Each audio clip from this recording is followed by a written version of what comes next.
મિત્રો આજકાલ ધમધોખાર તડકો ચાલી રહ્યો છે અને એવામાં મારી મુલાકાત થાય છે જયંતિભાઈ સાથે.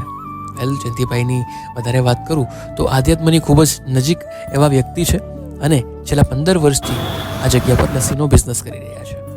એમની લસ્સી જો છે એ 30, 40 અને 50 એમ 3 અલગ અલગ ભાવની છે અને આજે આપણે એમાંની મેંગો લસ્સી ટ્રાય કરી છે. બિલીવ મી, આ જગ્યા પર જે લસ્સીનો ટેસ્ટ છે ખૂબ જ સ્વાદિષ્ટ છે.